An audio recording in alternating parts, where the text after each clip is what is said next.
Hello, welcome to another video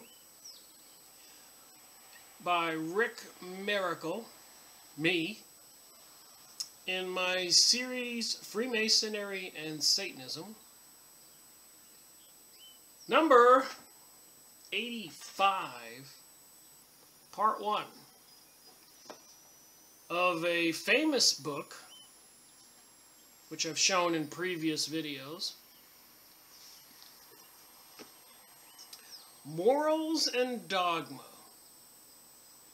Scottish Rite, Freemasonry, Albert Pike.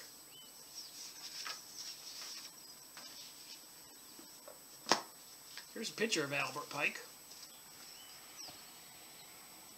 He was a general in the Civil War between the North and the South, and the leader for the southern jurisdiction of the ancient and accepted Scottish Rite of Freemasonry.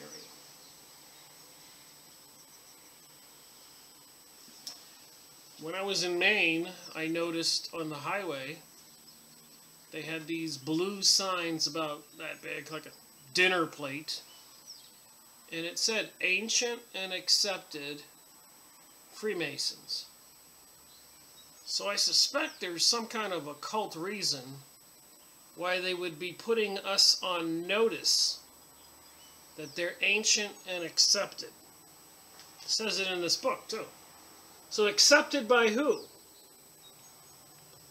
Not accepted by me. And these people who do get recruited into the Freemason societies all over the world, all the small towns and cities, have to swear under oath of death, their throat cut or their stomach split open. Horrific details that if they divulge the secrets of Freemasonry, that's what will happen to them. And you cannot be a 33-degree Mason by applying for it. They have to select you. So here he was, the Grand Commander, 1859 to 1891. And he was selected for the 33-degree Freemasonry. And once you become a 33-degree Mason, you can also join the Shriners with the little red hats and ride around in the little bicycles and whatever. I think there's something more sinister to the whole thing than people understand. So, when did he write this book? It was entered into the Act of Congress in 1906. He died in 1891. So apparently it was first entered into Congress in 1871. So quite a while. 130, 40 years. So we're going to discuss degree number 25, the Night of the Brazen Serpent. My last video was on Helena Blavatsky, and I think if you watch that video in its entirety, and you watch this video and some future videos, you're going to see some common denominators. I think it might behoove us, we the people, to understand what this New Age, New World Order, Agenda 21, gay agenda, sustainability, biodiversity, gun control, and other malicious activities, 911, school shootings, bombings, terrorism, all to bring about a new world order.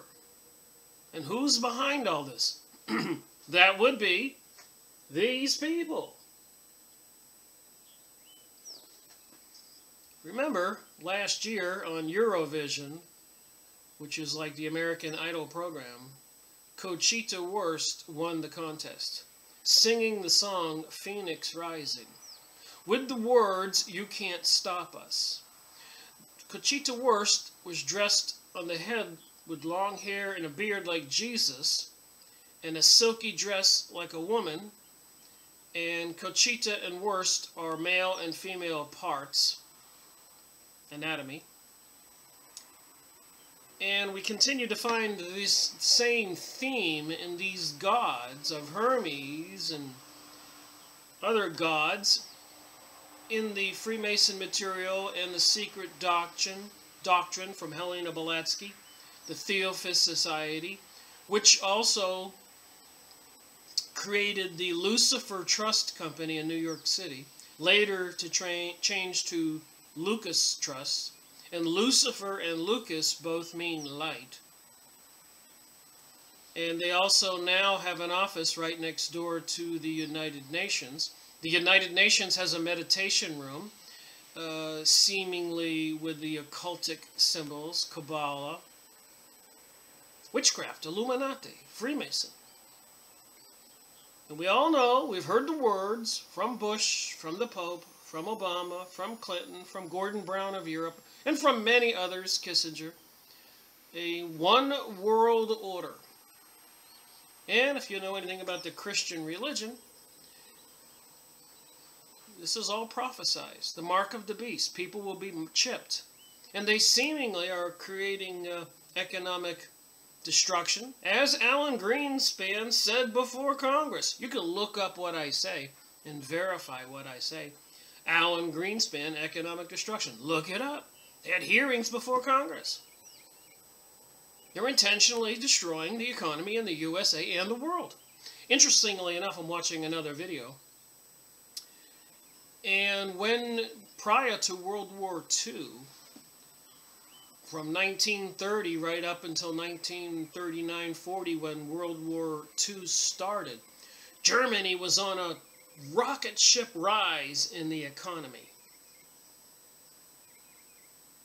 Financed, obviously, by the banksters, even from New York, Rothschilds, Rockefellers.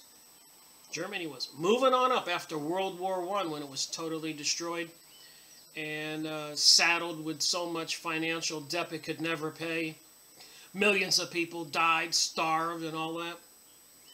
But what's interesting, when 1930 to 1939, when Germany was skyrocketing economically, getting ready for World War II, that was planned, according to Albert Pike, too, who wrote Morals and Dogma. What's interesting is the United States at that time was nosediving economically.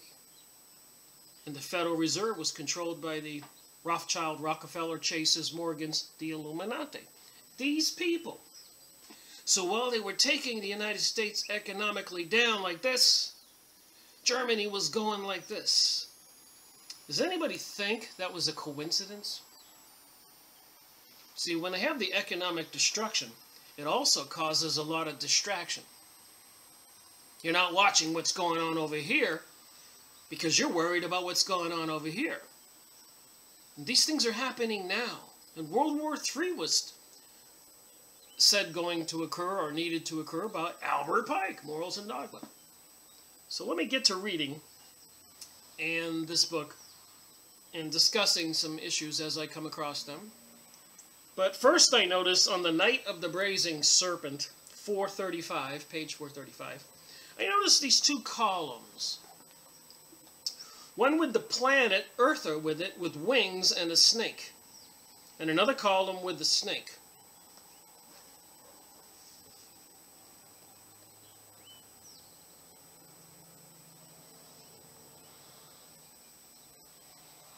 Now consider those symbols. Keep them in your mind, because they're going to come up again and again and again. A lot of corporate symbols in the United States, businesses, use the earth and the wings and other symbols like it.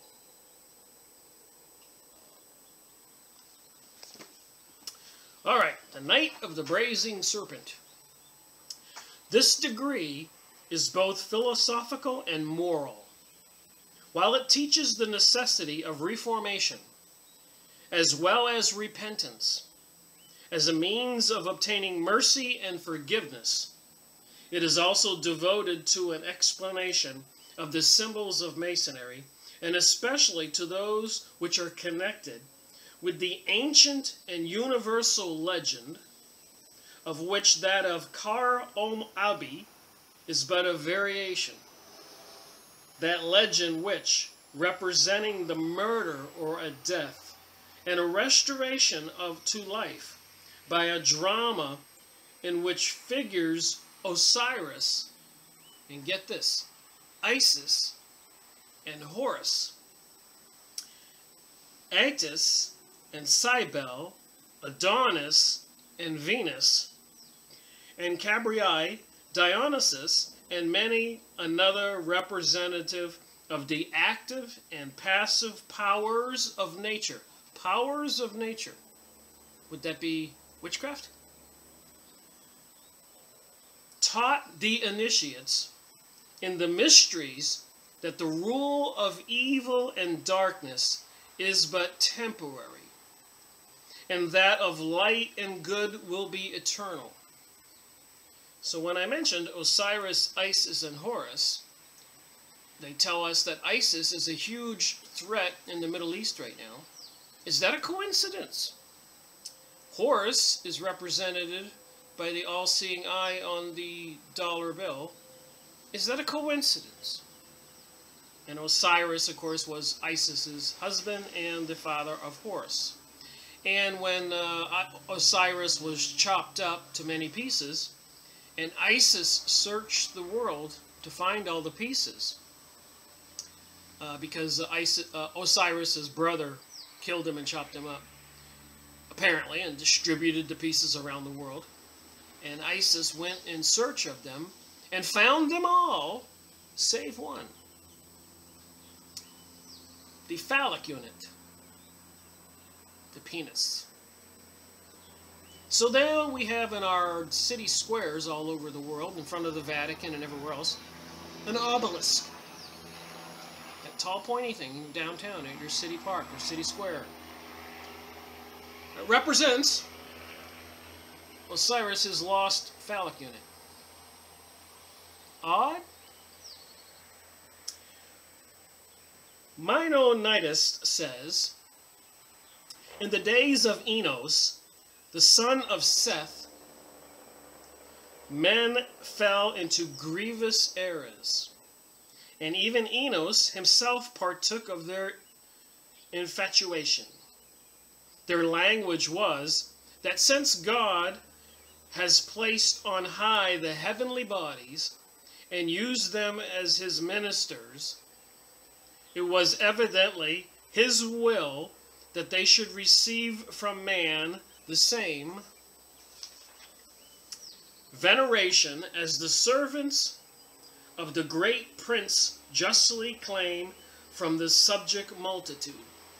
Impressed with this notion, they began to build temples to the stars, to sacrifice to them. So they were sacrificing animals and people to the stars, and to worship them in the vain expectation that they should thus please the Creator of all things. So when we talk about the Talmud and the Jews who sacrifice humans horribly throughout history, prosecuted in courts, burned at the stake and imprisoned for abducting young children and puncturing them with dozens and dozens of holes, collecting the blood in buckets, drinking the blood, delaying the death of the victim, just like they do when they create kosher foods with cows and other animals, delaying the death of the animal or the human. This is important in my brain here. And wanting to see the creature, whether human or animal, suffer at great length for as long as possible. So that's what it says here. They sacrificed to them to worship them in vain expectation that they should thus please the Creator of all things. So who do we know about who sacrifices people and animals? We know, apparently, when I went down to Mexico, The Mayans did, and many ancient cultures did. Apparently the Illuminati do, according to Arizona Wilder and many other eyewitnesses who escaped, and you can go on YouTube and watch the videos. And apparently in the midst, in the Illuminati, of these sacrifices, the humans involved, if they are human, metamorphosize, transfer into some kind of reptilian creature, and the leader is called a Pindar. So look up Arizona Wilder and David Icke and many others. And for me, it's hard to believe also, but as it starts to become a reoccurring theme over and over and over and over, and witchcraft and Illuminati and Talmudic Jewish people and Mayans and all this, and the snake and the symbols and the sun, one has to think, oh my, could this be true? And we see what's going on in the world with the mass murdering of all the people in the Middle Eastern countries. The horrific murdering that went on in the bombing and carpet bombing in Germany by the USA and by the UK. Not of military, but of civilian cities. 1 million people obliterated. You don't hear that in your history classes. What's the true story of World War II and World War I?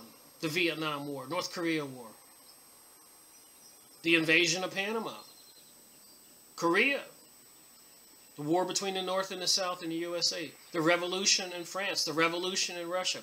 Something is not being told to the people, the truth. So here to go, sacrifice to them and to worship them in the vain expectation that they should thus please the Creator of all things. They did not suppose the stars to be only deities, to be the only deities, but adorned in conjunction with them the Lord God omnipotent. In process of time, however, that great and venerable nature was totally forgotten, and the whole human race retained no other religion than the idolatrous worship of the host of heaven. The first learning in the world consisted chiefly in symbols. The wisdom of the Chaldeans, the Phoenicians, the Egyptians, the Jews. It mentions the Jews right here. So it can't be anti-Semite to have a conversation with the Jews. Where my finger is.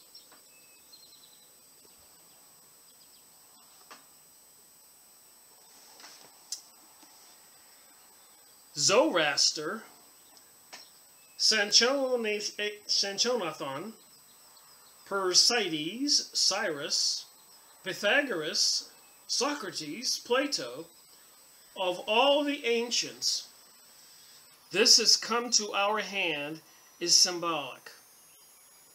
It was the mode, says Sirius, on Plato's Symposium, of ancient philosophies to represent truth by certain symbols and hidden images. That's why all the corporate logos are kind of suspicious. A lot of them have things like the swastika, the sun, the eye, NBC, NFL, American Idol. It's just all these symbols are owned by these people, these corporations. I'm starting to get a theory here, an opinion about all this, but I think it'll come clear as I move forward with these book reviews. As you learned in the 24th degree, my brother, the ancient philosophers regarded the soul of man as having had its origin in heaven. So here, the propaganda they teach in school. I raised 2 boys for a while, my sister's kids. And James came home with one of his school books. And there was an insert, a page. And I looked at it, I was shocked. And it was saying that Jesus was a myth like all other figures in mythology. So you talk to a lot of people now of the New Age who seem to have been brainwashed. Demonic tattoos all over their body. grotesque looking rings in women's noses and lips, and they don't look good, in my opinion. And I guess I can have an opinion. The freedom of speech, First Amendment, is still alive, I hope.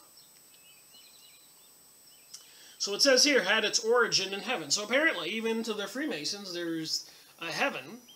But you talk to people, and they'll tell you there's no God.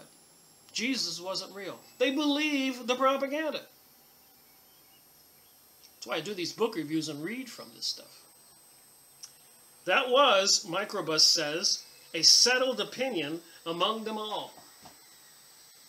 They held it to be the only true wisdom for the soul, while united with the body, to look ever towards its source and strive to return to the place whence it came.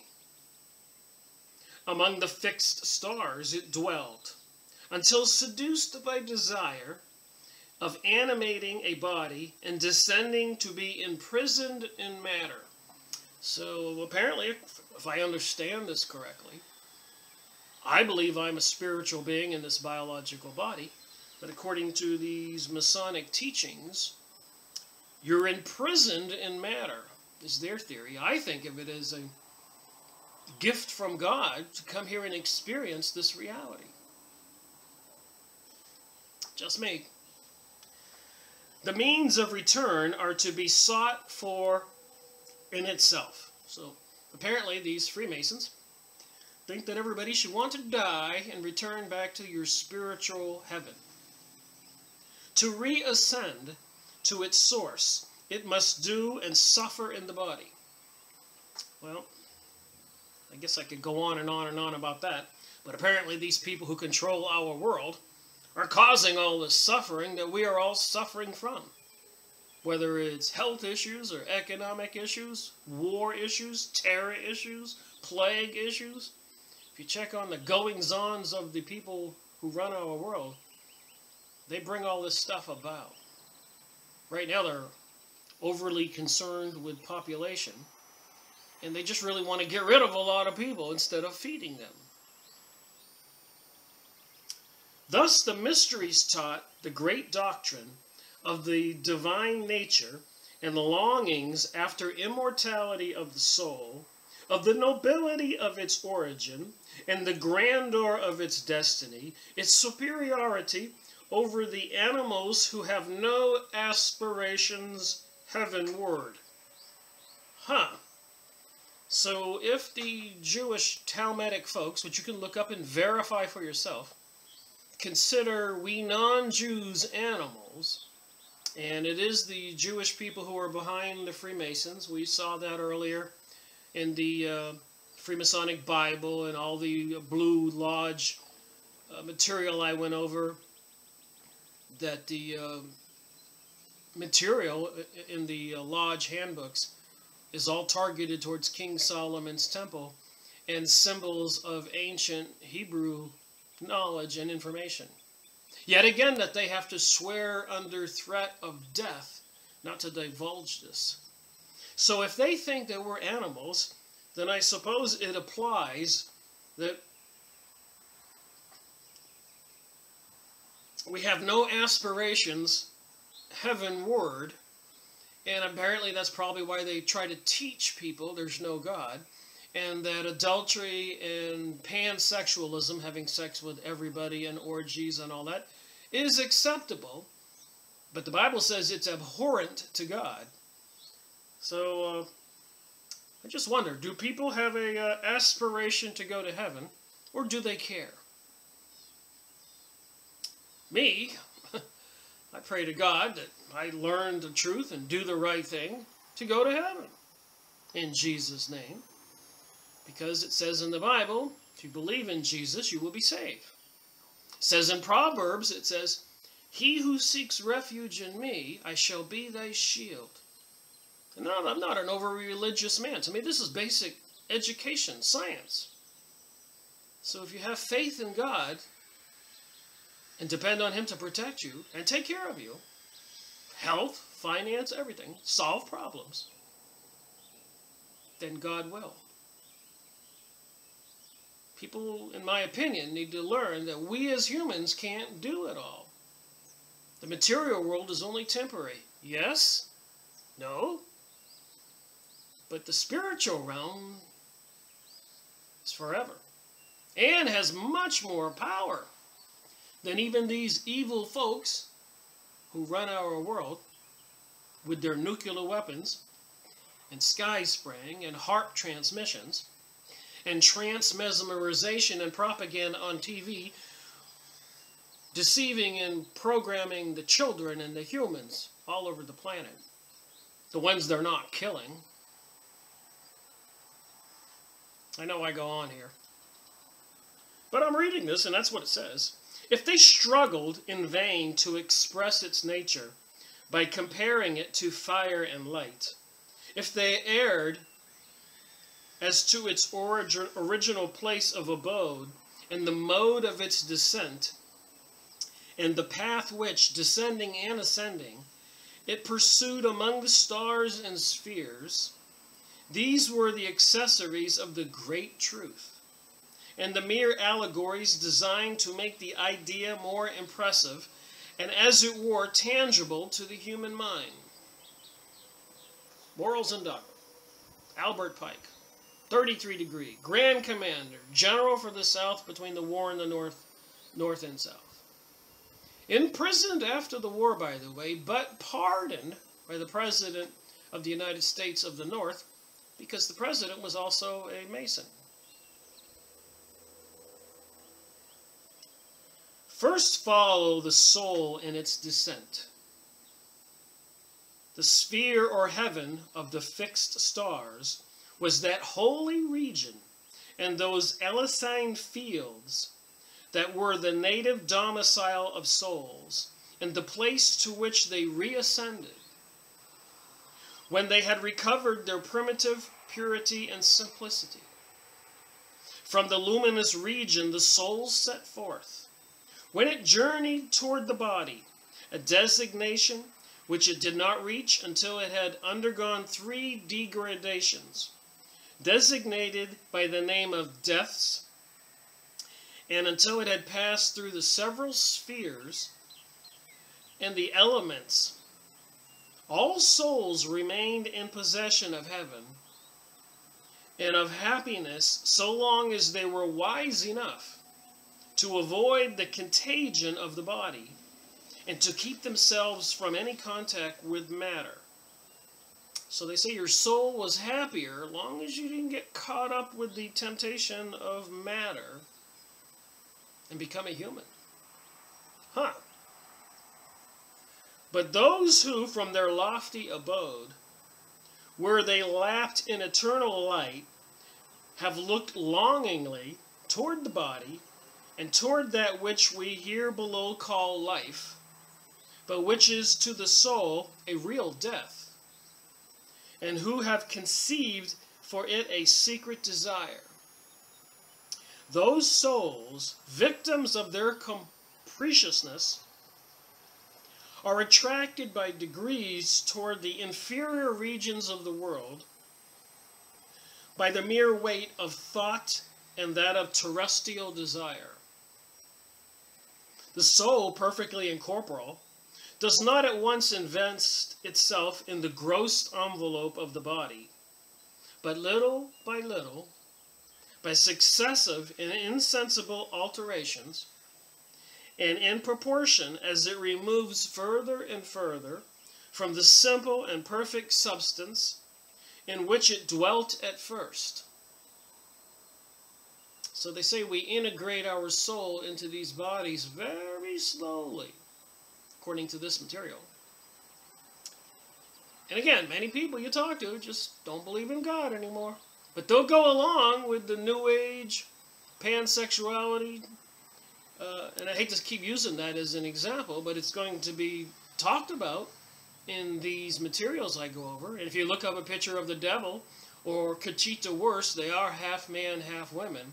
So there is something androgynous about all this, sexless about all this. That apparently these are the evil forces, and these are the ones who were, apparently according to the Bible, 1/3 of the angels were cast from heaven. Why? Why were a third of the angels cast from heaven?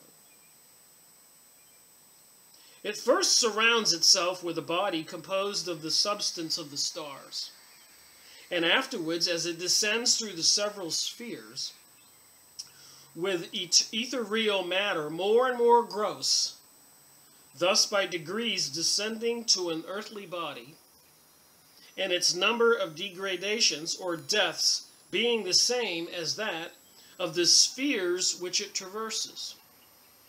The galaxy, Microbus says, crosses the zodiac in two opposite points, Cancer and Capricorn, the tropical points in the sun's course, ordinarily called the gates of the sun.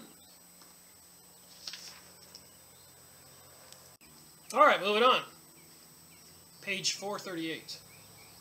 Through these gates, souls were supposed to descend to earth and reascend to heaven.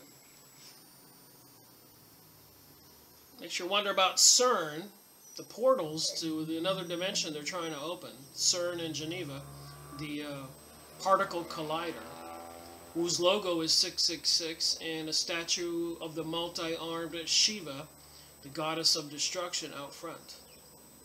And Geneva being the long-term homeland of the Illuminati, and the legend of the Frankenstein monster stories, myths.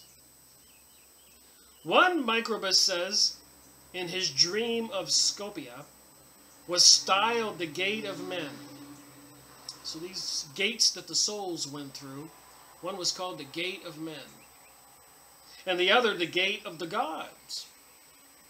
Cancer was the former, because souls descended by it to the earth, and Capricorn the later, because they reascended to their seats of immortality and became gods. These are the teachings of the New Age. As you will see in more material, part 2 of The Secret Doctrine, and part 2 of this book, and part 1 of some other books. Take a glance at them right now. Some other books. If you watched my last video, you know I did it on this book, The Secret Doctrine. Helena Blavatsky, who went to India, China, Tibet, studied the ancient teachings of the yogas, and also in communication with the interdimensional beings called masters. Just like Albert Pike was in communicato with a master. Just like Aleister Crowley was in communication with a master called Hiawas. And when he drew an image of it, it would look like a gray alien. Coincidence? And also I want to continue to mention, part of this forcing the New World Order on the rest of us is they're using different propaganda campaigns, one being called biodiversity.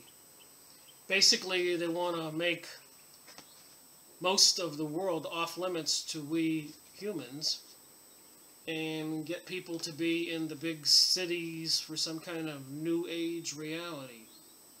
Like Hunger Games or Divergent. We've all seen the movies. Mad Max. And apparently, just other documents I have laying around, the technologies they have right now are just beyond belief. If you watch any videos on World War II, the carpet bombing of Germany, Hamburg and all that, million people, civilian city, and the Allies, the European, England, and the United States, were bent on murdering, all of them, the human beings, the citizens in those cities, civilians, men, women, and children. And even after they had destroyed the entire city, and some rescue forces were going in there trying to rescue whoever might be alive, as soon as that got underway, there came the planes again to try to make sure that not one escaped. I think Russia did a lot of that when it did its revolution, killing over, some say, 100 million non-Jews, starvation and other means. So these people who are the forces behind the scenes controlling our world have no qualms about the suffering and death of we non-Jews, apparently. And apparently the Jews who don't join them become the enemies of the Zionists also. So, just thought it'd behoove us to be looking at this stuff. And what's going on this planet, and the symbols I keep talking about. Pictures of planet Earth, and the birds, the eagle. These are all Masonic symbols.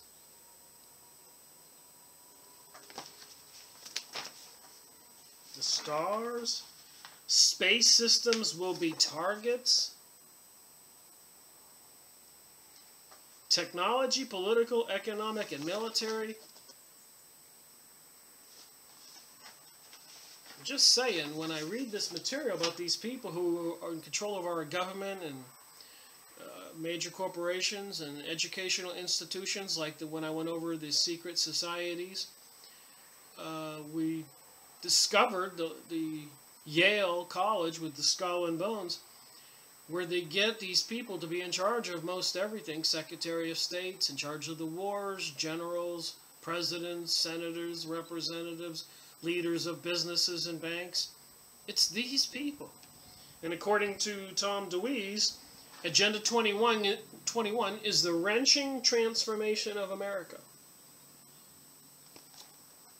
It's quite a word to use. The wrenching transformation. And I got some other interesting books here I need to go over. The Great Controversy. The back of it says, will church and state one day unite? What role does our nation play in Bible prophecies? So when I go back to reading Albert Pike's book, think about this when I show you the religion that they believe in. That they make people swear on threat of death not to divulge to us. What is the mark of the beast mentioned in Revelation that we are to avoid? Who is the beast?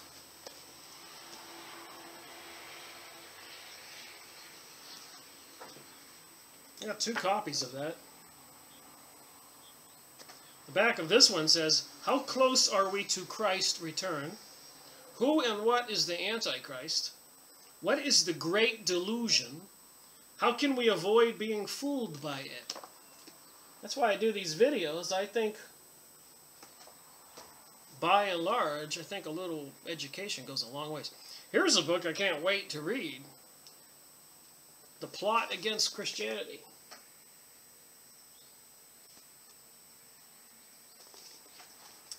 Apparently, like the videos I watch, it has some detailed information here.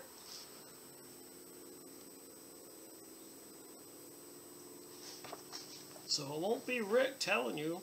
It'll be Rick reviewing what other people do. Rabbah said, page 520 in this document, if one bound his neighbor and he died of starvation, he is not liable to execution. So apparently if you're Jewish, you can kill non-Jews. You can bound the neighbor so he dies of starvation. I could go on with this, but I'm trying to do the morals and dogma. But it is becoming clearer and clearer to me that these people into this New Age religion enjoy, thrive on seeing the suffering of we the people that they call profane, cattle, goyim, animals not to be trusted, like H.G. Wells says. So these elitists, it's not a matter of just killing off people or having any kind of mercy. One of their rules, laws, is thou shalt not have any mercy. It's a crime for them to have mercy on us when they do the things they do, like carpet bombing over there in Hamburg, Germany. Or, as we all know, shock and awe in Iraq with George Bush. And the overthrow and murder relentlessly on and on and on and on and on and on for years all over the Middle East. Helicopters, machine gun. Another video I watched yesterday, one soldier who was making a confession says that you would get a 4-day leave pass if you could stab one of those Arabs to death. You would get a prize. You would get a 4-day vacation. And if you did manage to shoot and kill somebody, you got rewarded. You were a celebrated hero. All right, go back to the book.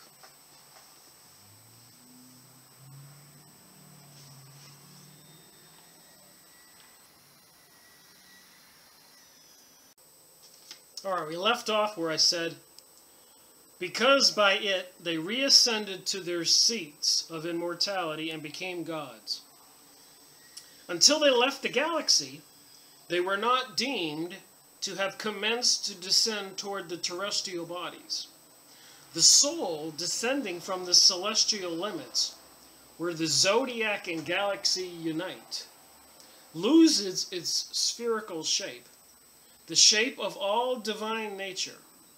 So the soul, when it descends, loses its spherical shape.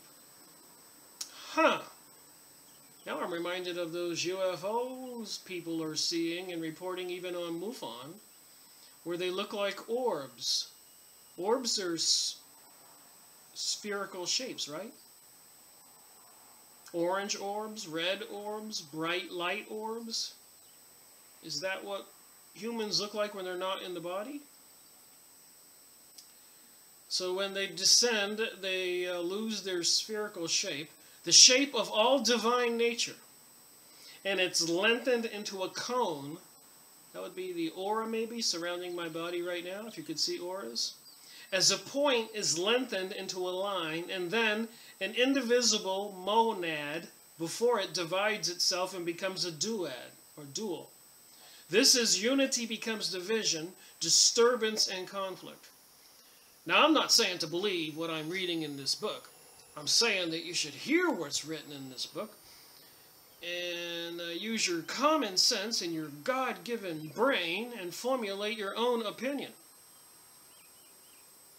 That's my opinion.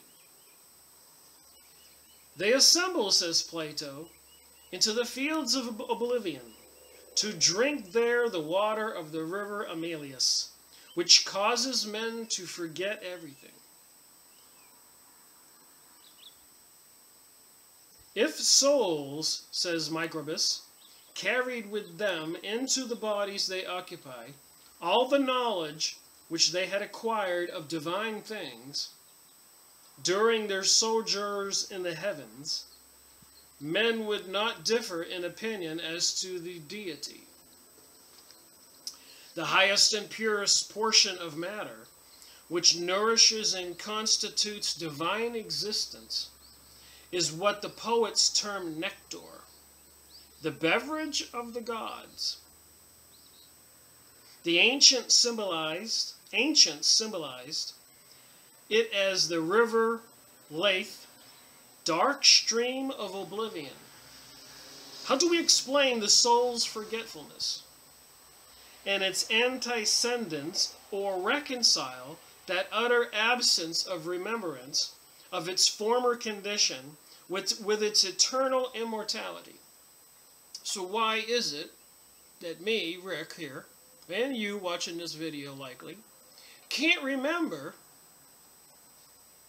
your past, whence you came? And people go see psychics like Edgar Casey, and he tells them their previous lives on earth, where they were, what they did, how they died. Moving on, page 439. In Saturn, it acquires the power of reasoning and intelligence, or what is termed the logical and contemplative faculty. From Jupiter, it receives the power of action. This is the soul now. Mars gives it valor, enterprise, and impetuosity, to be impetuous. From the sun it receives the senses and the imagination, which produces sensation, perception, and thought. Venus inspires it with desires. Mercury gives it the faculty of expressing and enunciating what it thinks and feels. And on the entering the sphere of the moon, it acquires the force of generation and growth. The celestial bodies, heaven and the stars and other divine elements, ever aspire to rise. Let no one, says Maccabeus, be surprised that we are so frequently speak of the death of the soul, which yet we call immortality. For afterward, free from the body, when it had been purified from the vice stains contracted during the connection, it is reestablished in all its privileges and returns to the luminous abode of its immortality. So I guess when you are here on earth, you have to be purified of your vice stains, your vices. All right, moving on. Remember, I'm reading from Morals and Dogma, Albert Pike, Grand Commander of the Scottish Rite Freemasonry Southern Jurisdiction of the United States. General for the war between the North and the South. The guy who wrote a letter to Mazzini, his friend in Italy, about the 3 world wars that would be required to bring about a new world order. And the preparations we're all noticing, if you're paying attention, of Russia and China and the rest of the world, Europe and America and Brazil, everywhere, seemingly posturing for World War III. And when one pays attention to the carpet bombing in Hamburg, Germany, and much other insidious murder, insane. So with the nuclear weapons, will they want to scorch the earth to kill us all, like they have done before? What do they say? Nothing new under the sun. To Mercury, fraud. So these planets give people different kinds of characteristics. The architect of evils. To Venus, the seductive love of pleasure. And to the sun, the passion for greatness and empire. And to Mars, audacity and temerity. To Jupiter, avarice. And to Saturn, falsehood and deceit. So Saturn is supposed to be representing Satan. Falsehood and deceit. And at last, relieved of all, it enters, this is the soul, it enters naked and pure into the 8th sphere, or highest heaven. All this agrees with the doctrine of Plato, that the soul cannot re-enter into heaven until the revolutions of the universe shall have restored it to its primitive condition and purified it from the effects of its contact with the 4 elements. This opinion of the pre-existence of souls as pure and celestial substances before their union with our bodies to put on and animate with which they descend from heaven is one of great antiquity. One of great antiquity. A modern rabbi, Manasseh ben Israel, says it was always the belief of the Hebrews.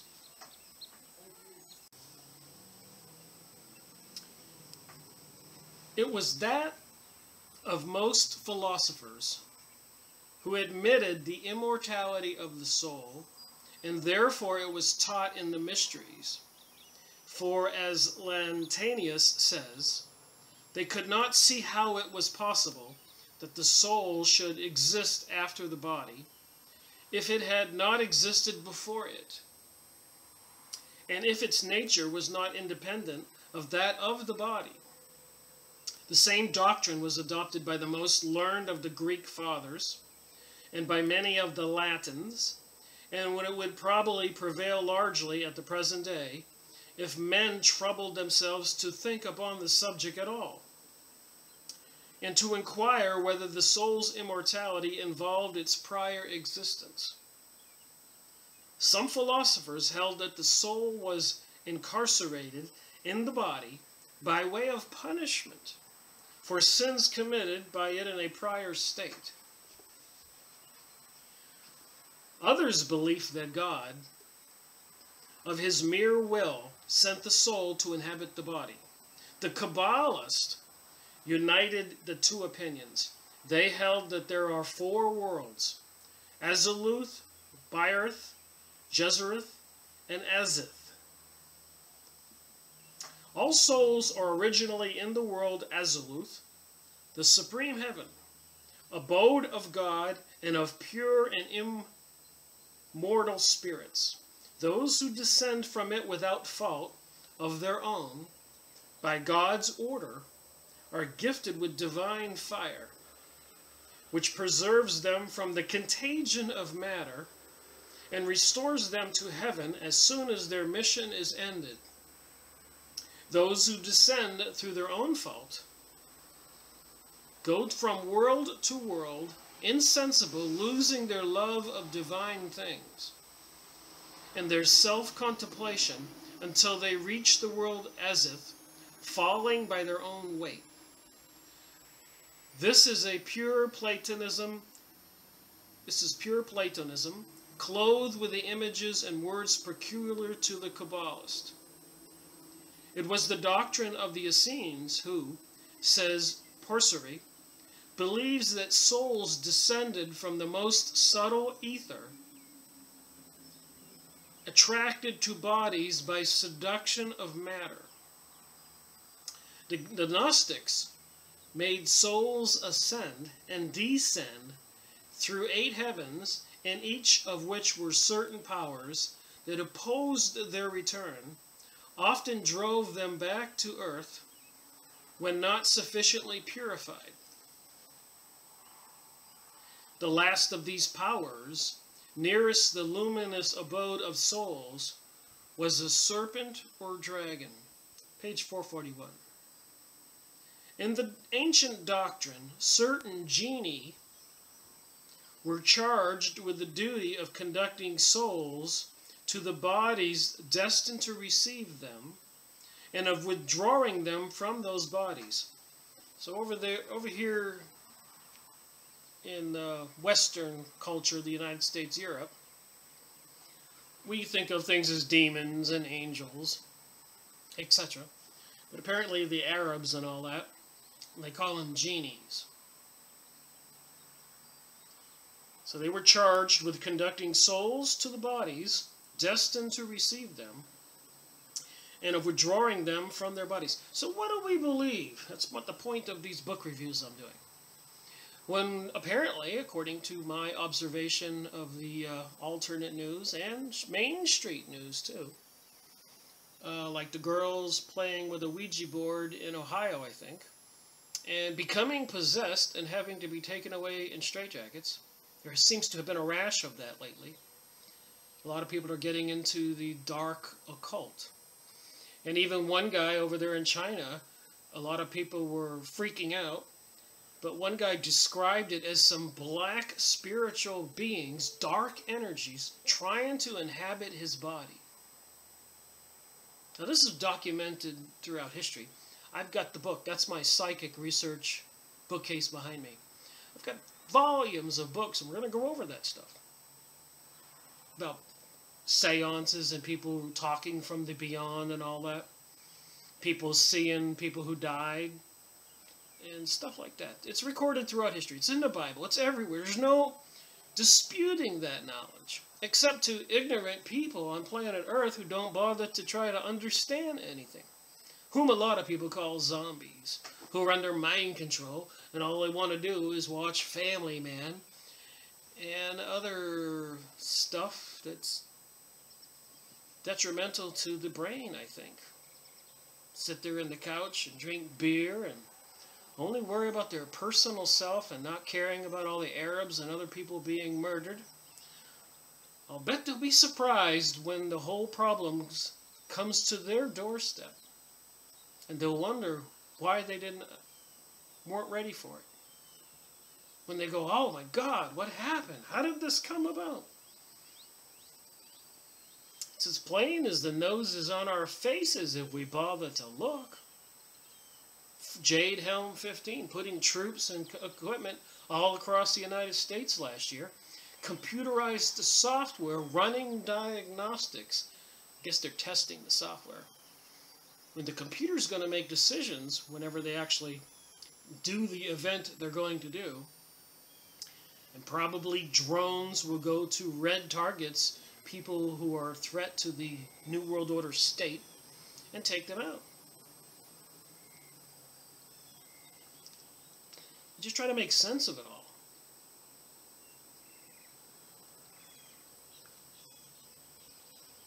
So the Gnostics made souls ascend and descend through 8 heavens, in each of which were certain powers that opposed their return and often drove them back to earth when not sufficiently purified. The last of these powers, nearest the luminous abode of souls, was the serpent or dragon. In the ancient doctrine, certain genii were charged with the duty of conducting souls to the bodies destined to receive them, and of withdrawing them from those bodies. I think all that was worth repeating twice. A familiar genius accompanies man at his birth, follows and watches him all his life. A lot of us call it a guardian angel. And at death conducts him to the tribunal of the great judge. This doctrine is taught in the oracles of Zoroaster, the religion over there in Iran. And these genii were the intelligences that resided in the planets. So I just wonder, is this the UFO and alien things we're talking about? With God, all things are possible. Through Egypt ran the great river Nile. I'm only reading my highlighted portions. Things I think that are just interesting keywords for us to think about when I was reading it. So the great river Nile, we all know about Iraq, what's going on in Israel, Palestine, Egypt, Syria, the relentless murdering going on there now to try to take down Assad. Meanwhile, archaeologists are digging everywhere for artifacts. What are they looking for? And in the end times, they're supposed to find some artifacts that are very powerful weapons or tools, knowledge. Babylon lay on the Euphrates. So all these things in Morals and Dogma, we're talking about Iraq, the Euphrates, and the River Nile, Egypt, the pyramid and the Sphinx with the hieroglyphics, with the eye, which is the eye of Horus, and Isis, which is supposedly the threat to the world right now, and all that other crazy stuff that's part of this mystery school of Babylon knowledge, and in Helena Blavatsky's book called The Secret Doctrine. I think I'll take a break from this book for a second. More valuable information. Another one of the Theosophist Society members and creators of the Lucifer Trust, or the Inheritors, was Alice Bailey.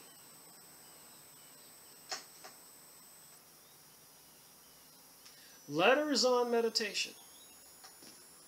So Lucifer Trust was started by these Theosophist societies when Helena Blavatsky and others went to India and studied with the yogis and people in Tibet and China with the dragon, the symbols of the snake, and Shiva, and Kali, goddesses of destruction, Lucifer worship. So they created the Lucas Publishing Company, later changed to Lucas Trust, both meaning light, as shown right here where my finger is. Lucas Publishing Company. Letters on Occult Meditation by Alice Bailey. You can see all my tabs. So we'll look at this again. So she was one of the inheritors of Helena Blavatsky's Theosophist Society they created. And some of the spin-off societies were also the Rosicrucians. These are the kind of books I'm going to go over. 84, 85 would be the two I'm going over now. And then 86, Mysticism maybe. This ought to be an interesting read. Mysticism.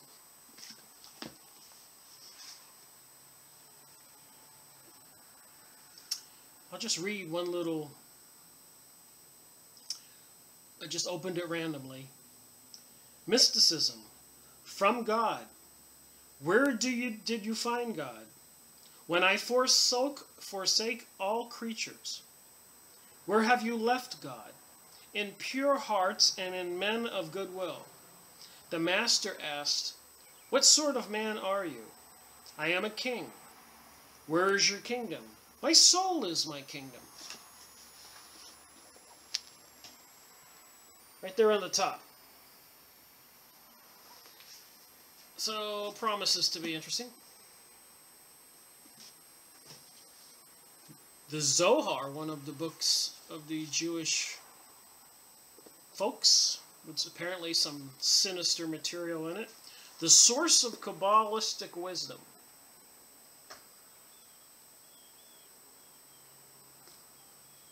I'll take out the time and read that book and share the details. Techniques of the Master. The Way of Cosmic Preparation. A new message to adepts.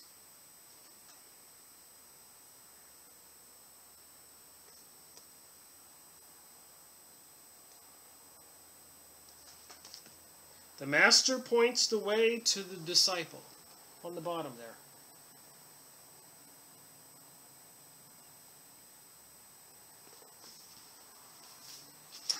So when we're talking about these secret societies, the New Age, the New World Order, the serious concern of them, of overpopulation, and probably wanting to murder about 90% of the world's people,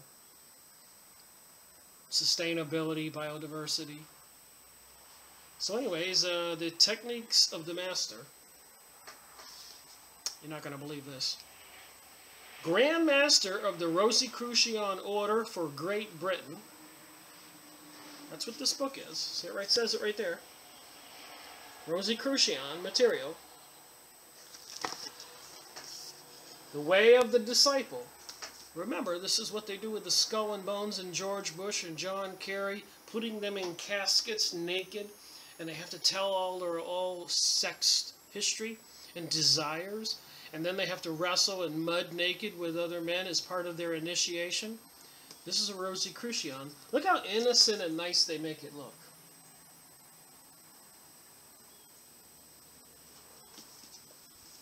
And there's no mistaking, it's the Rosicrucian material. The Way of Cosmic Preparation. Look what it says there.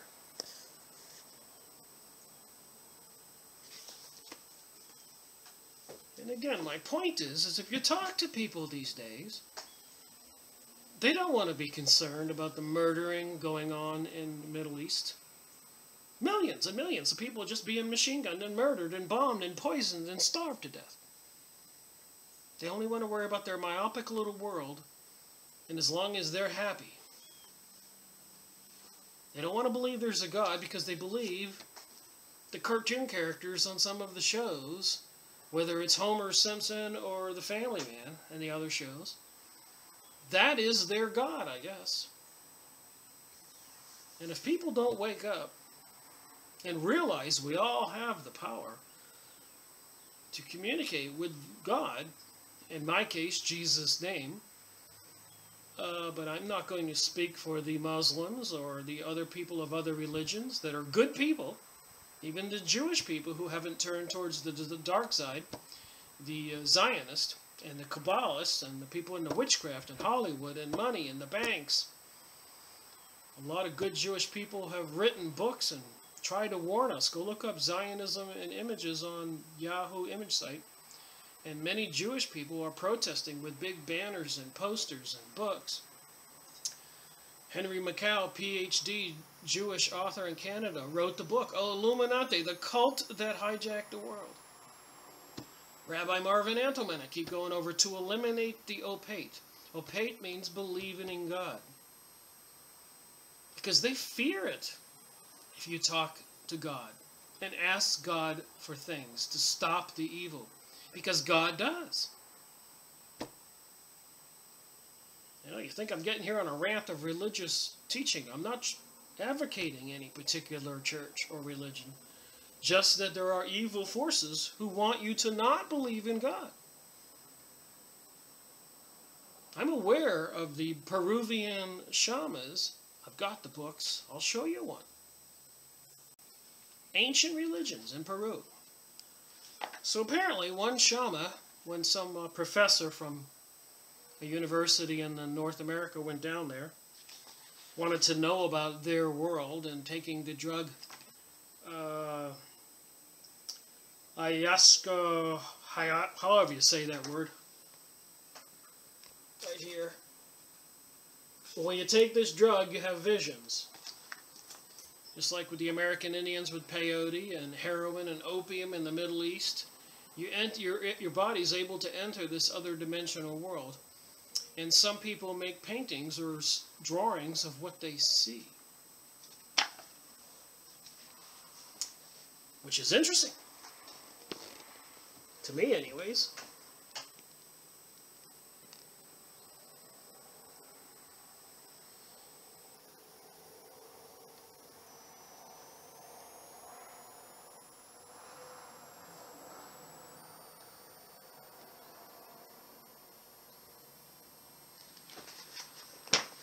Fascinating.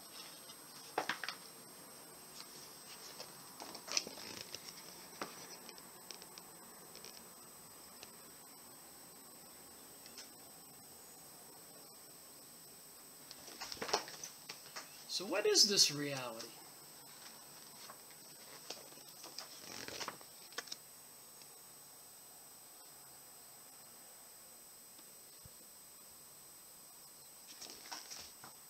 Got a little sticker there. Sorry about that.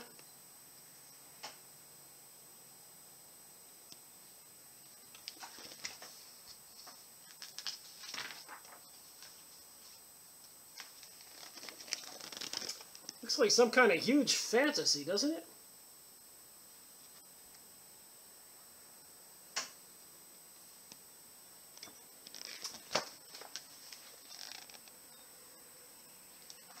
So apparently, if you read these books like I do, the ancient Hopis, Indians in America, Aborigines, Chinese, Hindus, all the ancient religions, Egypt, and these different drugs, like Edgar Cayce going in a trance, curing people. Just a fascinating reality to contemplate. And maybe this reality that we're living in now could turn out better if more people woke up.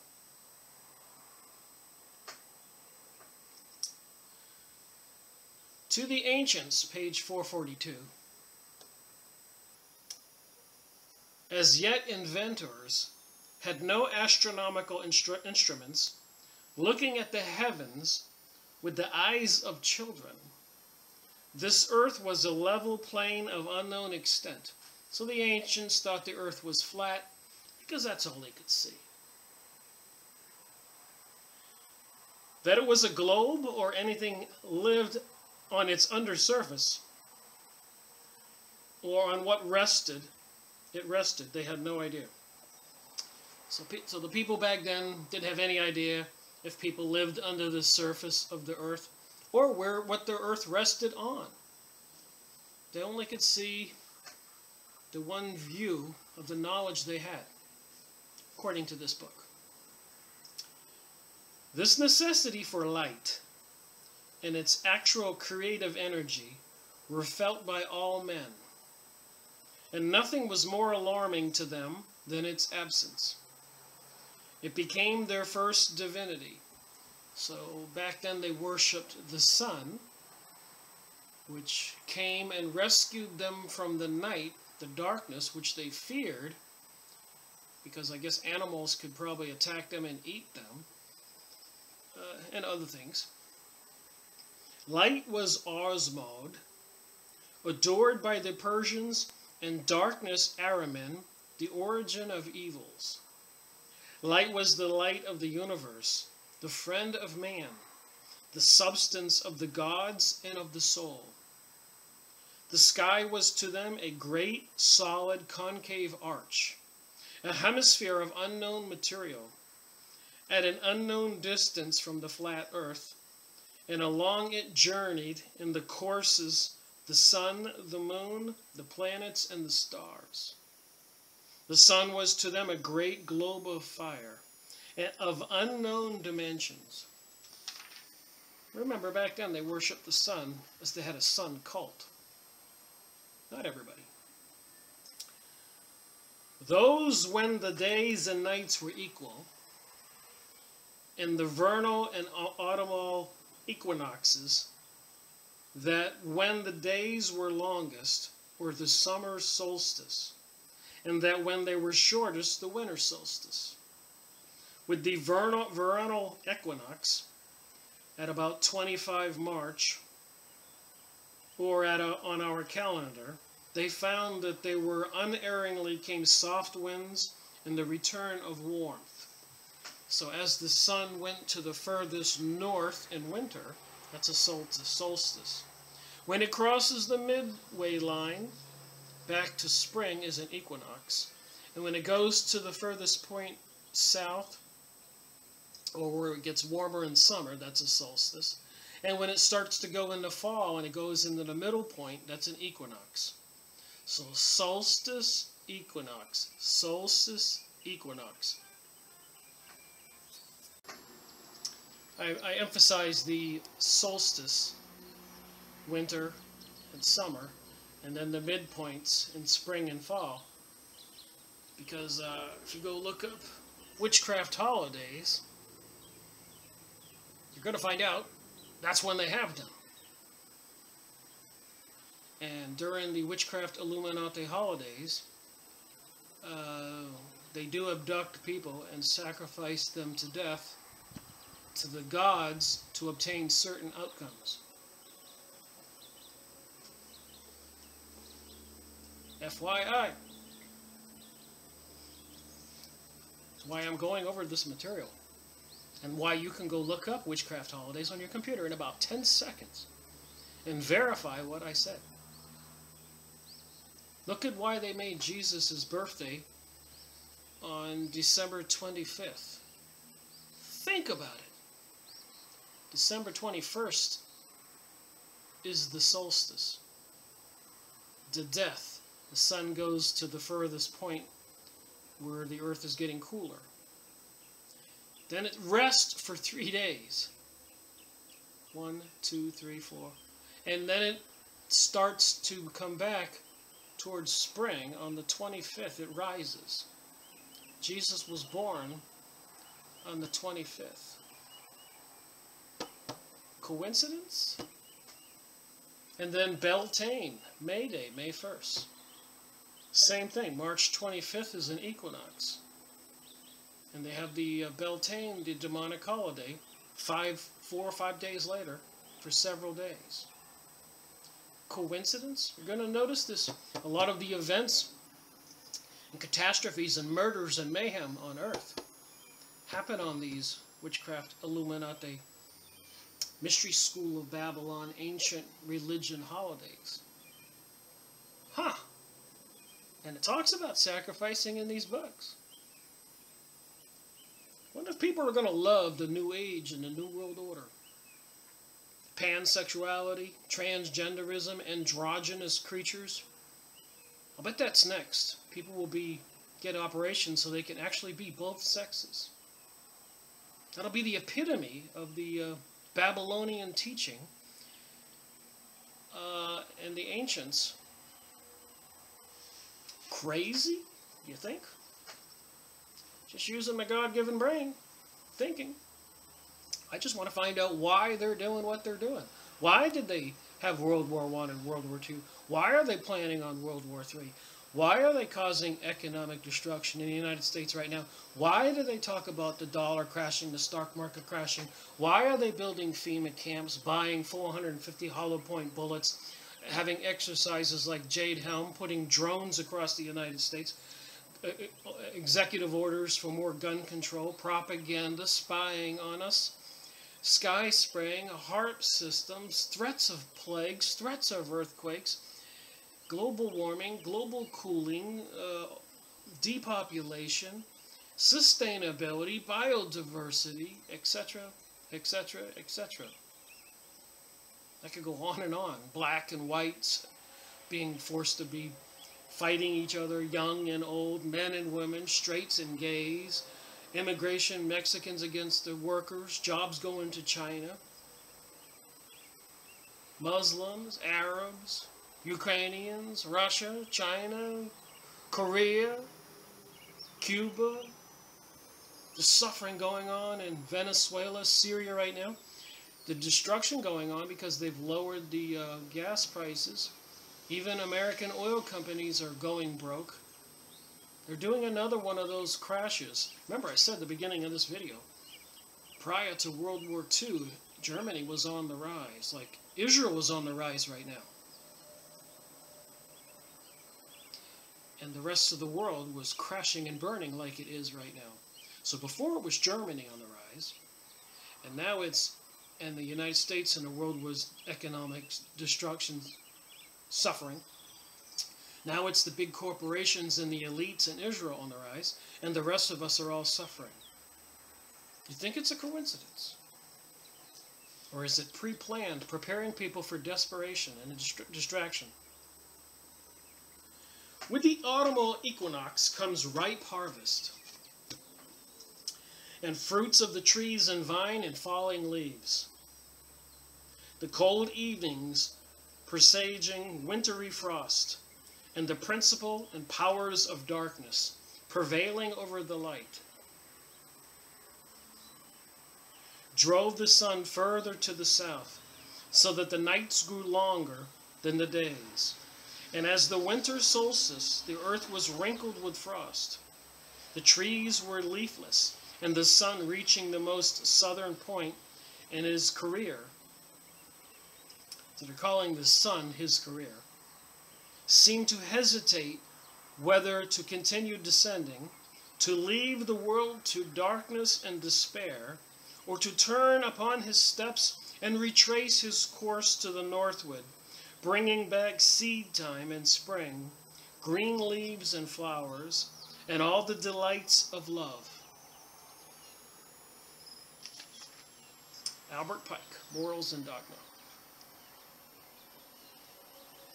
Observing that the annual return of the rising of the Nile was always accompanied by the appearance of a beautiful star, which at that period shone itself in the direction of the sources of that river and seemed to warn the husbandman to be careful not to be surprised by the inundation, the Ethiopian compared this act of that star to that of the animal which by barking gave warning of danger, styled by the dog star Sirius. Huh. Didn't we go over a book on Sirius? The dog star? Ancients who came to Earth? Coincidence? This belt, curving like a serpent, was termed the zodiac and divided into 12 signs. So this ties in with astrology, astronomy, the zodiac, Kabbalah, the occultism, the ancient mystery schools of Babylon, the gateway to the gods. Page 447, and they lamented, that means they cried and suffered, when after the autumnal equinox halfway in the middle, and you're heading towards winter. The malign influence of the venomous scorpion. So when the sun rose, scorpion would be in the sky. And the vindictive archer, and the filthy and ill-omened he-goat, dragged him down towards the winter solstice. The ill-omened he-goat, that would be, the devil is representative as a he-goat. Remember George Bush, during 9/11, was reading a book called My Pet Goat to those kids in Miami. Coincidence? And then they had a big goat projection on the Hoover Dam, the biggest projection ever, they say, of a goat. Coincidence? Like they had Kali and Shiva projected on the Empire State Building, the goddesses of destruction. Coincidences? Like they want to put up the Baal's temple called Palmyra Baal, or the Temple of Triumph in New York and London and other places around the world, which are, Baal is a demon god. Coincidence? I could go on for a while. 9/11, the whole symbolism of the Twin Towers, the 11 on 9/11. Coincidence? And all the other craziness. Coincidences? I think not. Arriving there, they said he had been slain and had gone to the realm of darkness. Remaining there 3 days, he rose again and again ascended northward. So this is how they're describing the sun when it reaches its most southerly point in the midwinter, December 21st. And it stalls out for about 3 days, so 21st, 22nd, 23rd, 24th, and then it starts towards summer or spring again on the 25th, the day they say Jesus was born. So when the Romans did seize Christianity as its own religion, and at the Council of Nicene, they had a big meeting with all those people back then, and they negotiated the terms of the new religion. They mixed in the religion we're talking about, the Secret Mystery School of Babylon, the Masons, Rosicrucian, witchcraft, all that, Illuminati, the religion of the Zionists, the Kabbalah, the Zohar, the Talmud, and the Jesuits, which are the assassin arm of the church, the black popes, and the black priest. They mixed the pagan holidays with the Christian holidays as a compromise, and the people none the wiser. So here it says here, remaining 3 days it rose again, the sun, and ascended north within the heavens, to redeem the earth from the gloom and darkness of winter. Remember, this is when they have satanic holidays, or when they abduct people and also do the sacrifices. Whether you're talking the Talmudic Jewish folks, Zionist, or the witchcraft Illuminati, and the other secret mystery school lodges, groups, brotherhoods, whatever they are out there. Thousands of names according to the Constant Kumbi's book, Beware of the Rainbow. The sign for the New Age and the gay agenda. Coincidence? Alright. So, the redeemed the earth from the gloom and darkness of winter, which soon became emblematic of sin and evil and suffering, as the spring, summer, and autumn became emblems of happiness and immortality. Soon they personified the sun and worshipped him under the name of Osiris. Here we go. Remember, Horus is on the U.S. dollar bill. Washington, D.C. has a street plan, like a gigantic owl and a lot of Masonic occultic symbols. Most people know this. There's obelisk, the phallic unit, for Osiris in most downtown city squares, including the Vatican and all over the world, including the Middle East where the pyramids are. So it says Osiris right here. Soon they personified the sun and worshipped him under the name of Osiris, and transmuted the legend of his descent among the winter signs into a fable of his death, his descent into the infernal regions, and his resurrection. The moon became Isis, the wife of Osiris, and winter, as well as the desert or the ocean, into which the sun descended, became Typhon, the spirit or principle of evil, warring against and destroying Osiris.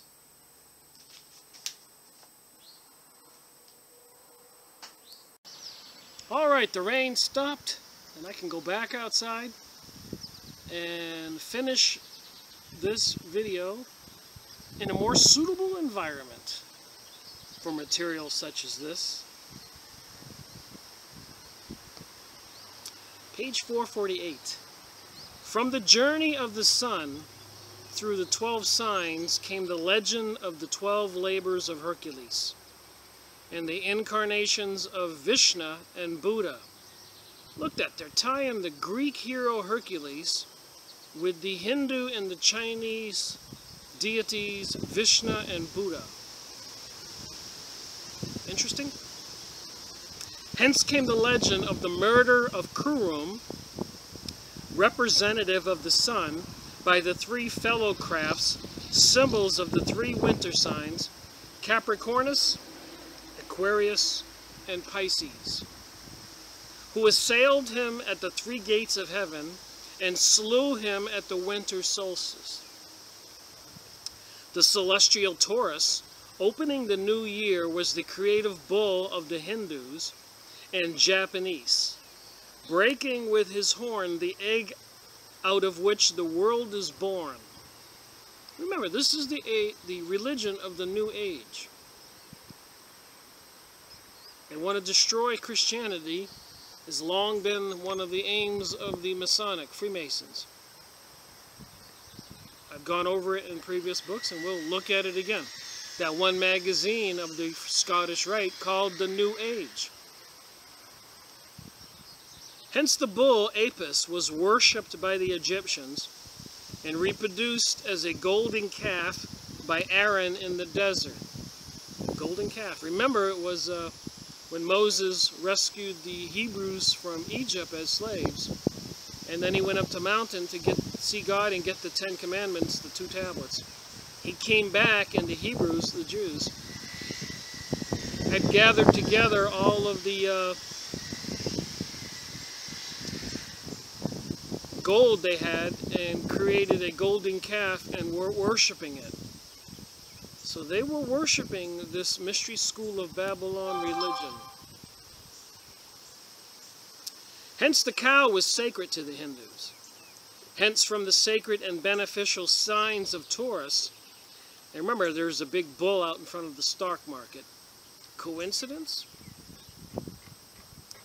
And Leo, the human-headed winged lions and bulls in the palaces of Kuyojunk and Nimrod, like which were the cherubim set by Solomon in his temple. This is King Solomon's temple. One of the aims of the Freemasons is to rebuild it, which is the same aim as the people in Israel, to fulfill biblical prophecy. Hence the 12 brazen and bronze oxen on which the lever of brass was supported. The celestial vulture, or eagle. A lot of people don't know that, but the symbol for the United States isn't the eagle, because the eagle is some wonderful symbol. It's replacing the celestial vulture, something more palatable for the people. That's why they have the rising of the phoenix bird.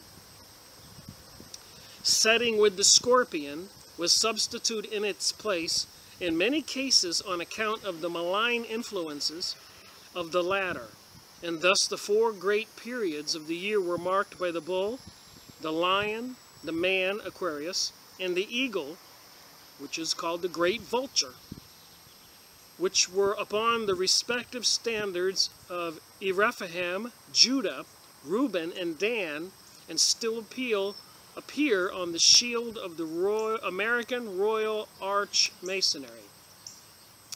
At least let's not forget, they're trying to put that Arch of Baal, called Palmyra, also the Arch of Triumph, in New York and London, which is, Baal is the demonic god. So they're doing all this craziness right in our face, like they were trying to put the statue of the devil with the horns and everything with two little children looking up at the devil in awe in front of the state building in Oklahoma. And finally, the people rejected it. So they went and took it up to Detroit and had a grand display, a celebration, unveiling. And a lot of people dressed up as witches and all kinds of other freaks, in my opinion, were out there in the streets. It was a bizarre thing to see. Go look up the pictures yourself. The unveiling of the statue of the devil in Detroit. Afterward, the ram or lamb became the object of adoration, whom in his turn he opened the equinox to deliver the world from the winter realm of darkness and evil. Besides the sun and moon, those ancients, also saw a beautiful star, shining with a soft silvery light, always following the sun at no great distance when he set, or preceded him when he rose. Again, they're calling the sun he. Another of a red and angry color, and still another more kingly and brilliant than all. They had these stars that were seen in the morning sky when the sun rose.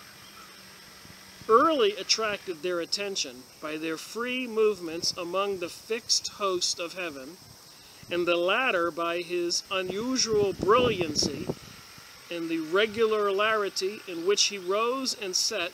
These were Venus, Mars, and Jupiter. I hate to go back inside, but somebody is sawing over here. When I stop, they stop.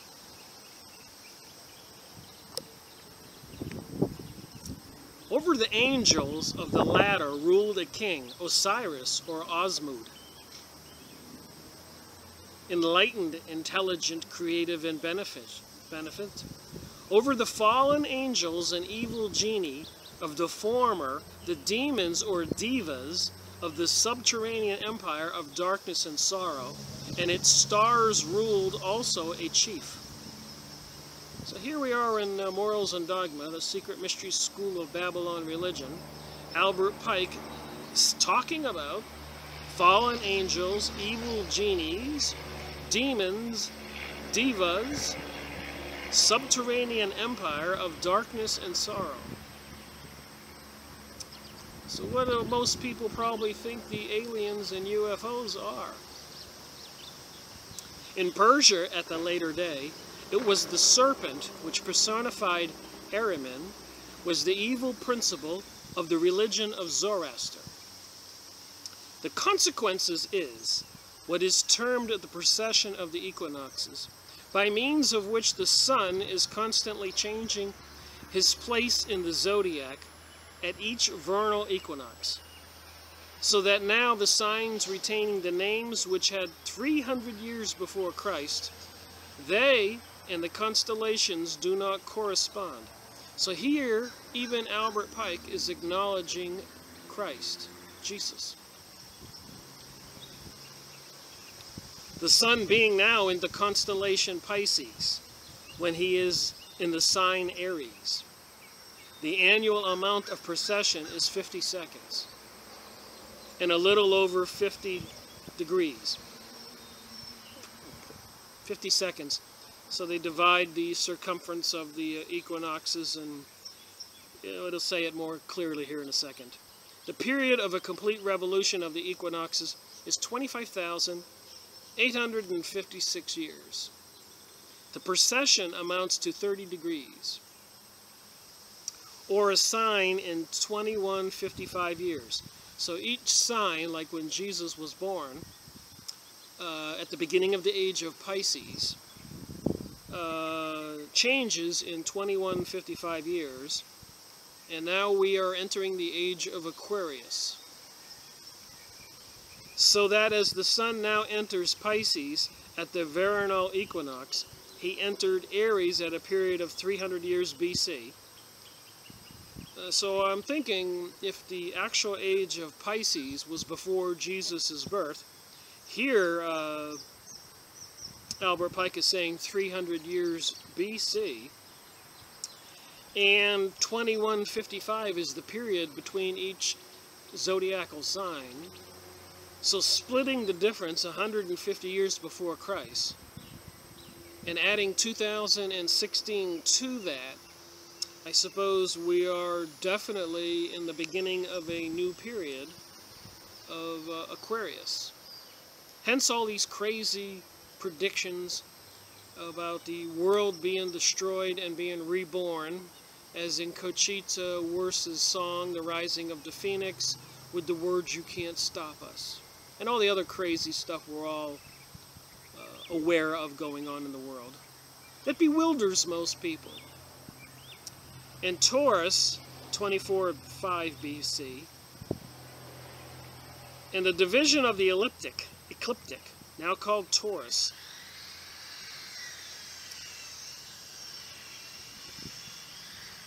lies in the constellation Aries, while the sign Gemini is in the constellation Taurus, 4,610 years before Christ. The sun entered Gemini at the vernal equinox. Remember, these equinoxes and solstices is also when the Illuminati witchcraft folks, other mystery school of Babylon cults,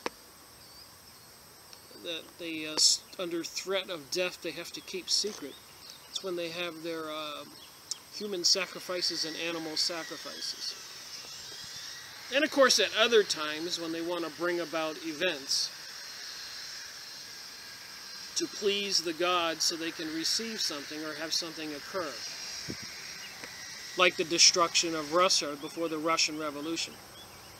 They had abducted a young boy and had bled him to death very slowly, and even putting pinchers and other torturous devices on the 2 or 3 year old child to cause more excruciating pain and suffering, while they all watched and drank his blood. Just saying, it is what it is if you want to bother to research it. So they have a little chart here about these dates and things.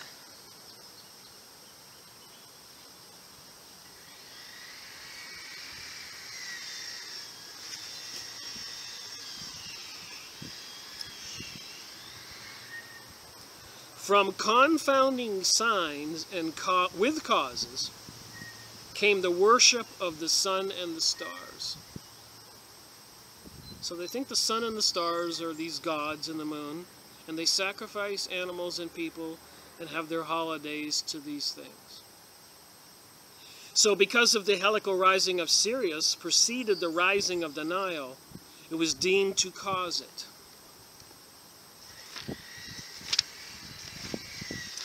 I got about 4 more pages to go to finish this video.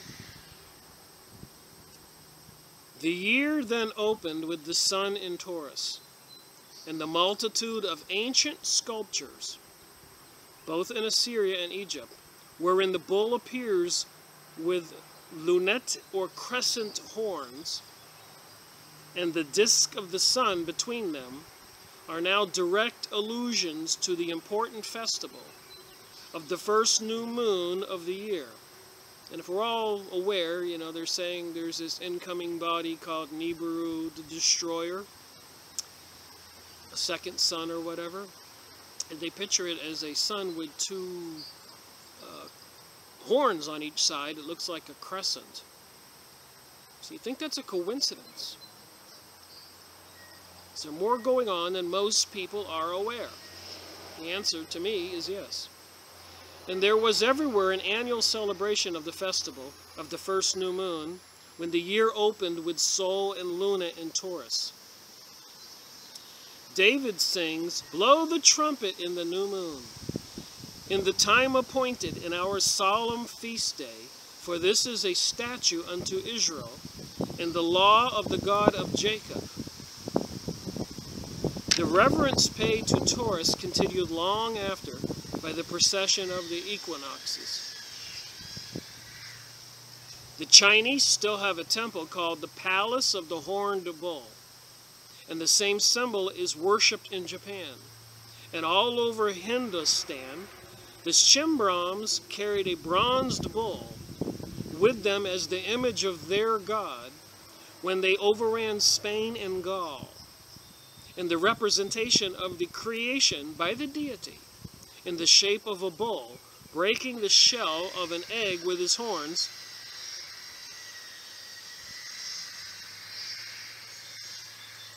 meant Taurus opening the year and bursting the symbolic shell of the annually reoccurring orb of the new year. And again, I'm reminded of that bull in front of Wall Street. Money is their god, and they do control the stock market and the interest rates and the gold prices, and they are raping and robbing and thieving from we the people in America. Yes, no. Apparently approval rating of politicians right now is in the single digits. Theophilus says that Osiris of Egypt was supposed to be dead or absent 50 days in each year, before the color of the vernal equinoxes had passed into Aries, and after it had left Aldebaran, and the Hades and the Pleiades were for 7 or 8 centuries the leading stars of the Sabrine year. And thus we see on the monuments the disk and the crescent, the symbol of Pleiades. And if you look at Egyptian hieroglyphics and Isis and Osiris and Horus, they have that round thing on their head with the crescent on it, with this, like a horn. The Greeks counted them as 7. The virgins still lingered below the horizon. So they were looking at the stars and they were seeing what constellation they could see during different portions of the year when the sun rose. And those were the different signs of the constellation of zodiac. This was part of their religion. Apparently nothing has changed. Fomalhaut was halfway to the meridian in the southwest, and to the northwest were the brilliant constellations Perseus, Cepheus, Cassiopeia, Andromeda, while the Pleiades had just passed the meridian. Osiris was visible to all the habitable world. The equinoctial line passes through the center of it. When Aldebaran rose in the east, the 3 kings of Orion followed him, and as Taurus set the scorpion, by whose sting it was said Osiris died, rose in the east. Orion rose at noon, about 9th of March. His rising was accompanied by great rains, storms, and it became very terrible to mariners.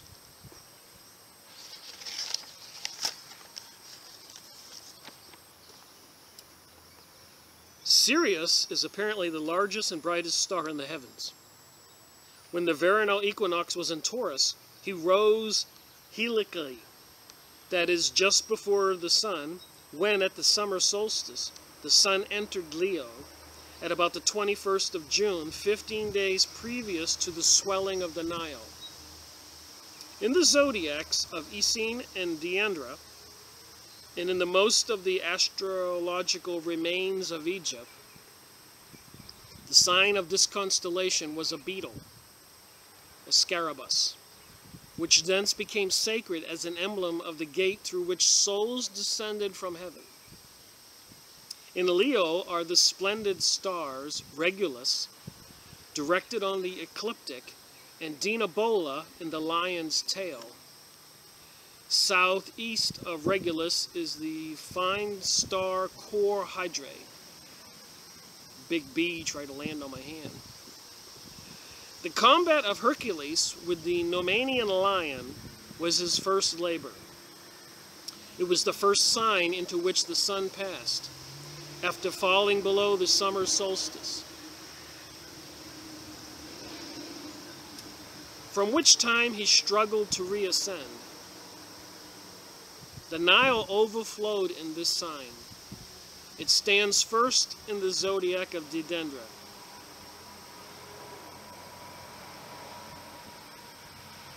I'm getting a lot of noises in the background today. bit annoying. But it adds to the ambiance. The troubles of our times. And is in all the Indian and Egyptian zodiacs. So apparently even in India they have the zodiac. In the left hand of Virgo, Isis or Sirius, is the beautiful star Spica Virginius, a little south of the ecliptic. The division of the first deacon of the Virgin, Abba Ezer says, represents a beautiful virgin with flowing hair, sitting in a chair with 2 ears of corn in her hand, suckling an infant. So I'm just kind of curious how a virgin can be suckling an infant. In an Arabian MS in the Royal Library at Paris is a picture of the 12 signs. That of Virgo is a young girl with an infant by her side. Virgo was Isis, and her representation carrying a child, Horus. In his arms, exhibited in her temple, was accompanied by the inscription, I am all that is, that was, and that shall be, and the fruit which I brought forth is the Son. Didn't we just read that in Helena Blavatsky's The Secret Doctrine? 9 months after the Sun enters Virgo, he reaches the twins. When Scorpio begins to rise, Orion sets. When Scorpio comes to the meridian, Leo begins to set. Typhus reigns, Osiris is slain, and Isis, the virgin, his sister and wife, follows him to the tomb weeping. So the drawings they have of the celestial constellations representing different figures. You can look that up. The Virgin in boots setting heroically at the autumn equinox delivered the world to the winterly constellations and introduced into the genius of evil represented by Ophiuchus, the serpent. So there are actually 13 constellations, but they only show the public 12. And the 13th one is Ophiuchus, Ophiuchus, which is not like the scorpion or Aquarius or Pisces, the fish. It's a serpent. Hence, you may wonder why they don't add it to the 12 signs of the constellation when there are actually 13. Remember, I think the moon rises 13 times a year, not 12. At the moment of the winter solstice, the Virgin rose helically with the sun, having the sun Horus in her bosom.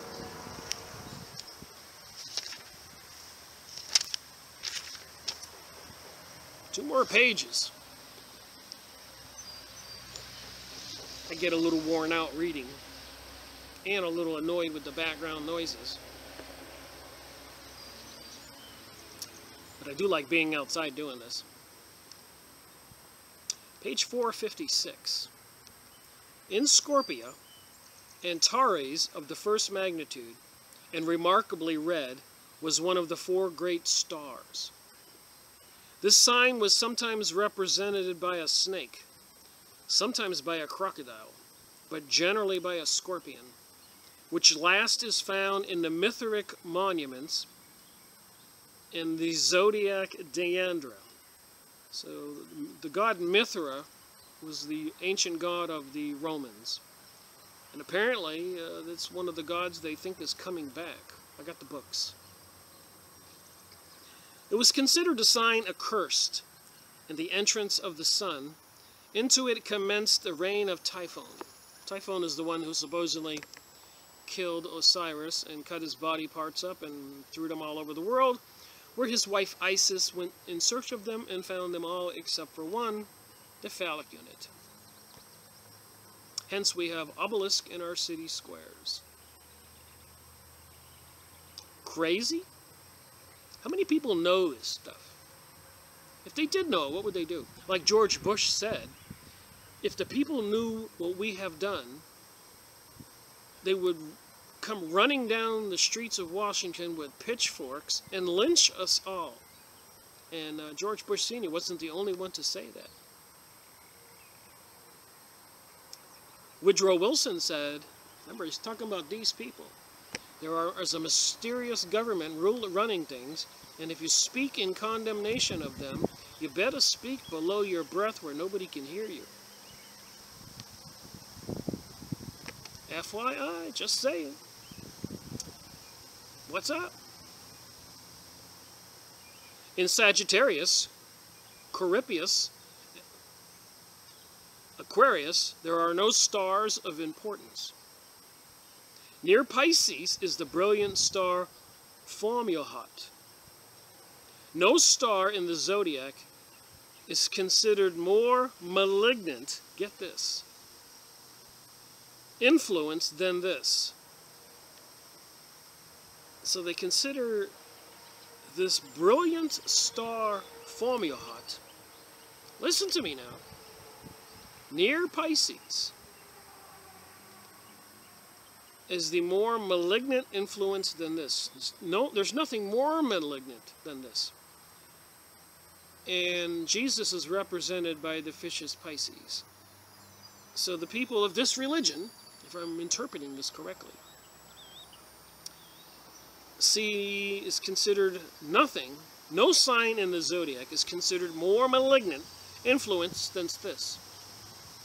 It was deemed indicative of violence and death. Both the Syrians and Egyptians abstained from eating fish, and out of dread and abhorrence, when the latter would represent anything as odious or express hatred by hieroglyphics, they painted a fish. So Jesus is represented by a fish, and when the Egyptians and the Syrians back then, the ancients, wanted to represent something as odious and with hatred, they would draw a fish. So I suppose they hate Jesus. We know the Freemasons, according to the New Age magazine and other material I've gone over, are bent on destroying Christianity, including the Talmudic Jews and the New Age people, and the United Nations and even the Pope, all calling for a one-world religion. I suspect it's this religion I'm reading about right here. Encircling ever round the North Pole are 7 stars, known as Ursa Major or the Great Bear, which have been an object of universal observation in all ages of the world. They were venerated alike by the priest of Baal.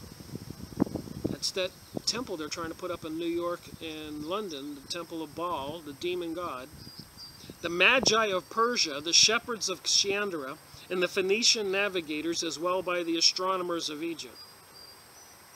The Phoenicians and Egyptians, says Eusebius, were the first who ascribed divinity to the sun, moon, and stars, and regarded them as the sole causes of production and destruction of all beings.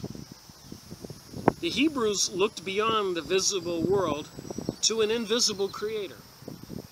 All the rest of the world regarded as gods those luminous bodies that blaze in the firmament, the skies, offered them sacrifices, here we go, sacrificing animals and people, bowed down before them, and raised neither their souls nor their worship above the visible heavens. The Canaanites consecrated horses and chariots to the sun. The inhabitants of Emirsia in Phoenicia adored the great deity of the Tyrians. The Syrians worshipped with fear and dread the stars of the constellation Pisces. That's the constellation when Jesus arrived at the beginning of the age Pisces. And consecrated images of them in their temples. The sun was Adonis, was worshipped by Beelzebub. There was a magnificent temple of the sun El Palmyra. That's the one they're trying to install in Washington, D.C., in the United States and all over the world. The Temple of Baal, which was pillaged by the soldiers of Aurelian, who rebuilt it and dedicated it anew. The Pleiades, remember we talked about the Palladian aliens in previous videos I've done, under the name of Sokuth-Benet, were worshipped by the Babylonian colonists who settled in the country of the Sumerians. Saturn, under the name of Rephaim, was worshipped among the Copts. the planet Jupiter was worshipped as Bel or Baal. So they're wanting to put the statue of Bel, Palmyra, also called the Temple or the Arch of Triumph, in D.C. or New York, I think, and London, and many places throughout the world. And it's the planet Jupiter was worshipped as Baal.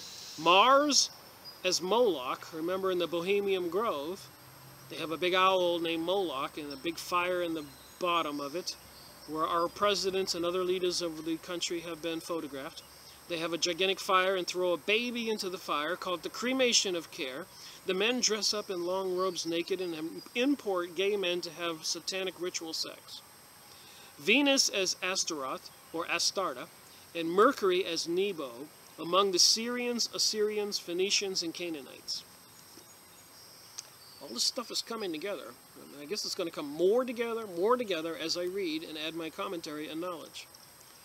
And don't believe my opinion or what I say. Take some notes, get a notepad, look it up. Believing me is not going to help me or you. You got to look it up and get convinced.